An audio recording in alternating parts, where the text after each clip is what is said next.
Hump Day. Hey folks, welcome back to another Hump Day unboxing with yours truly, Sam Healy. Today we're going to be taking a look at a game that I picked up from Origins, and that is Resist. I watched a video today on how to play, and it actually doesn't look like it's going to be too horrible. Now, I say that from a non-solo board gamer point of view. That is not an indictment or anything like that about the game, but solo gaming just usually doesn't appeal to me. But after watching the video, I can see where this game, at least individually, might have some appeal. So let's get down to the table and take a look at what's inside. So here we have Resist. It is from 25th Century Games, and it's a fairly small box. So I'm just really expecting a bunch of cards in here. So here you have a little bit of a depiction. So there you have it. Got my trusty grapefruit knife out here, right, splitting that cellophane right open. So not going to be that difficult at all. We'll go ahead and put that over there along with that. So one of the things that did strike me about this game is the artwork. So the artwork on the box is pretty cool. We'll set that aside, maybe just off to the side right there. The rule book. Oh, I'm sorry. That's a scenario book. You got to read the words, Betty. So we're not going to take too much time. I don't want to spoil any of this for anybody out there or myself. So here is the scenario book there, and then we have the rule book here. So just going to take a quick gander through it just to see how everything is laid out. That looks like a good depiction of setup, so that's cool. I like it when rule books are super clear about that. A lot of words, not a whole lot of illustrations, but that's not necessarily a bad thing.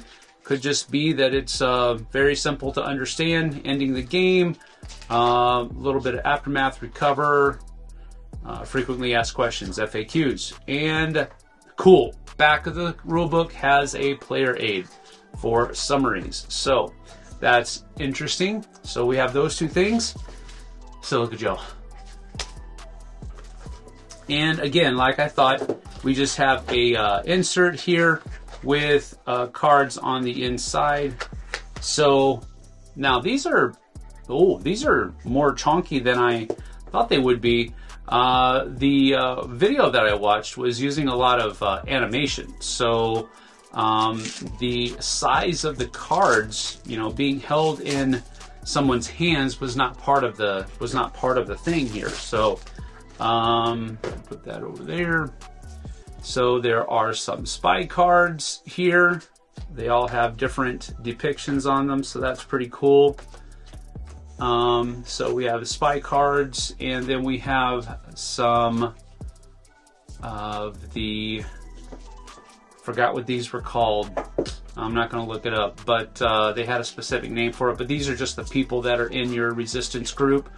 So again, the artwork is that kind of, I don't know, almost like an old style comic, maybe like a newspaper comic strip style to it. So I thought it was really neat that it's there. I like the aspect that there's a hidden side and there's a revealed side. So if it's a hidden side, then they get to stay out there and stay into your tableau or something to that effect.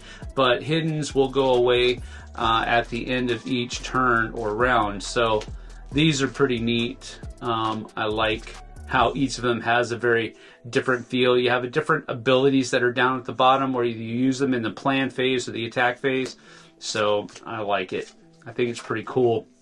But these on the video that I watched, because it was animation, these are bigger than I thought they were going to be. They look like they were just kind of regular sized cards. But there you go. That's pretty neat. And then we've got another pack of cards over here, which are the enemies, I believe, that are going to be showing up at the different locations. We'll go over the location cards in a little bit. And it looks like some civilian cards. So whenever you go on raids and stuff like that, you're going to be, some of them will ask you to turn over civilian cards, and these are going to be people who, were taken by the line of fire. And if you get 5 civilians dead, you actually lose the game. So this is an interesting little aspect of the game as well. These are the different bad guys that are going to be at each of the different locations. So you've got counter guerrillas, you've got military, spy masters, guards,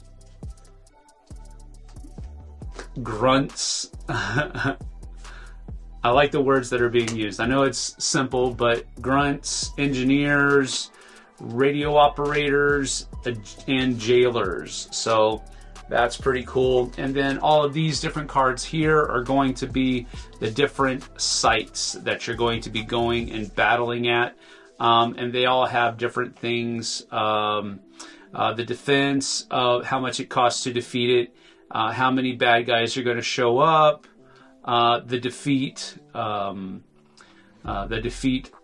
clause or whatever, and how many victory points defeating this site will give you. So there's a lot of different things, and again, that artwork is kind of prominent on these cards as well. So there's a whole lot of them out here. Again, there might be some spoilery type stuff in there, but that is Resist from 25th Century Games. Thanks for joining me today, folks. We certainly appreciate the time that you spend here on the channel. We'll see you guys and gals on the flip side. Take care.